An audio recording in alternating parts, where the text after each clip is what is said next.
A lot of people will know the story of Pocahontas from the 1995 Disney film by the same name. In the film, a young Pocahontas falls in love with Captain John Smith, who journeyed to the New World with other settlers to begin a fresh life.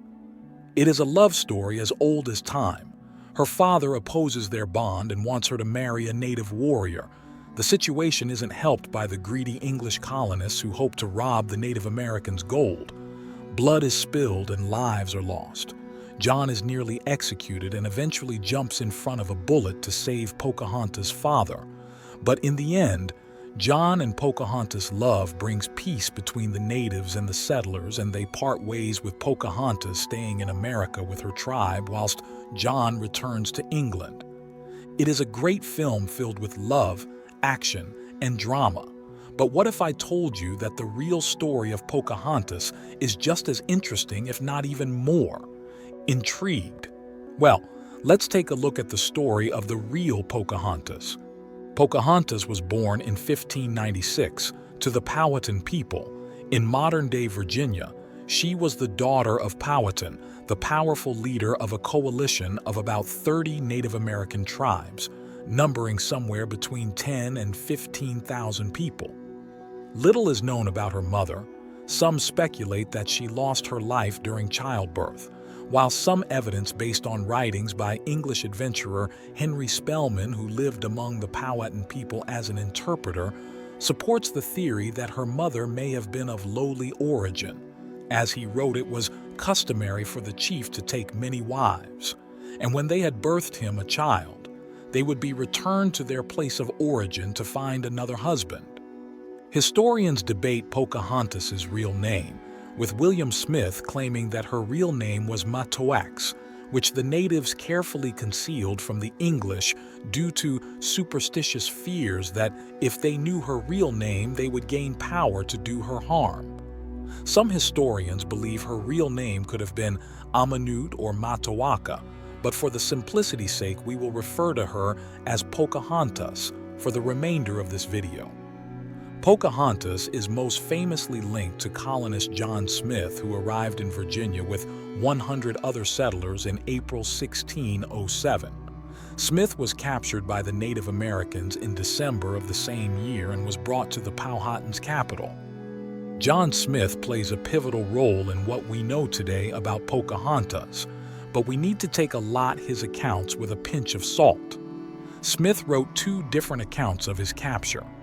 In his first account, written in 1608, Smith describes a great feast, followed by a long talk with Powhatan. He does not mention Pocahontas in this first account and claims that he did not meet her until some months later. In his second account, written in 1616, he describes a completely different situation. Here is an extract from the account.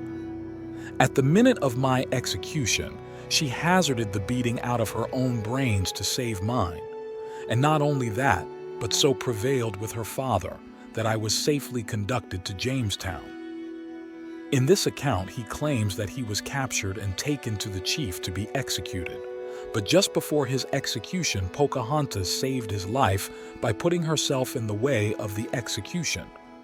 Whilst Smith loses some credibility from the blatant differences in his two accounts, there is corroborating evidence that Smith and Pocahontas were friends. She often visited Jamestown and played games with the other children there. She also bought food to the settlers when times were hard. This changed, however, in 1609, when tensions grew between the colonists and the natives. Later that year, Smith was injured from a gunpowder explosion and forced to return to England for medical care. The colonists told the Powhatans that he was dead, which Pocahontas believed and stopped visiting Jamestown. In the late summer of 1609, the Jamestown settlers and the natives were involved in the First Anglo-Powhatan War. During the conflict, colonial captain Samuel Argall formed a sort of underfoot alliance with the Patawomeck tribe. In 1613, Argall learned that Pocahontas was visiting the Patawomeck village and living under the protection of a man named Lopasis. Argall pressured Lopasis to assist in the capture of Pocahontas, and Lopasis, with the help of his wives, tricked her into boarding Argall's ship, where she was then held for ransom.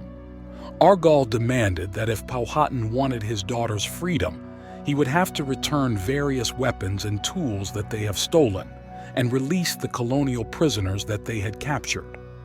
Powhatan returned the prisoners but failed to satisfy Argall with the number of weapons that he returned. Pocahontas was still held captive. Pocahontas was held captive at the English settlement of Henricus for a whole year. There is not much known about her time at Henricus, but colonist Ralph Hammer wrote that she received extraordinary courteous usage. What we do know is that during her time at Henricus, a minister called Alexander Whitaker taught her about Christianity and helped improve her English. She was also baptized and took the Christian name Rebecca. In March 1614, the standoff escalated into a violent confrontation between hundreds of colonists and Powhatan men on the Pamunkey River. The colonists allowed Pocahontas to talk to her father, and she reportedly scolded him by saying he valued her less than old swords, pieces, or axes.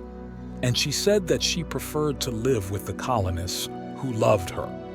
Pocahontas went on to marry a man who she met in her time at Henricus called John Rolfe.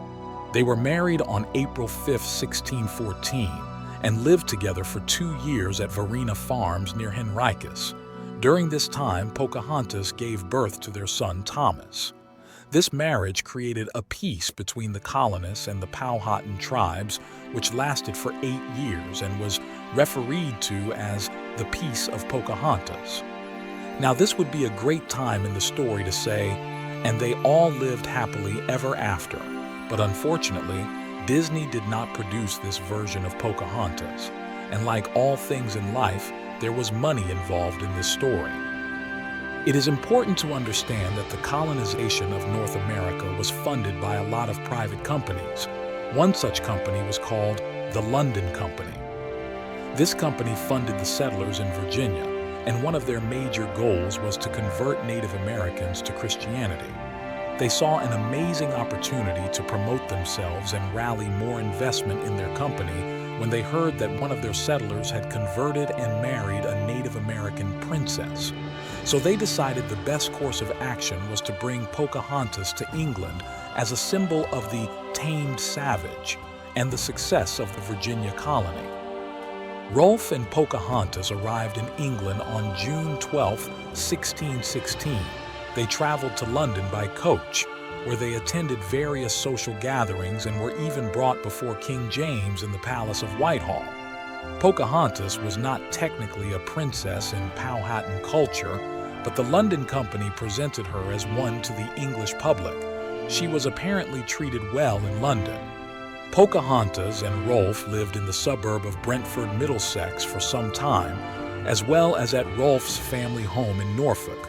Sadly, in March 1617, Rolfe and Pocahontas boarded a ship to return to Virginia, but Pocahontas became gravely ill. She was taken ashore, where she died from unknown causes at the age of 21. Her funeral took place on the 21st of March 1617 in the parish of St. George's Church in Gravesend. It is true that the colonization of America led to the horrific deaths and ill treatment of the Native Americans. But the story of Pocahontas is a shining symbol that no matter what is happening around you, there is always a place in this world for love. Thank you for watching. Please like and subscribe for more interesting tales from history.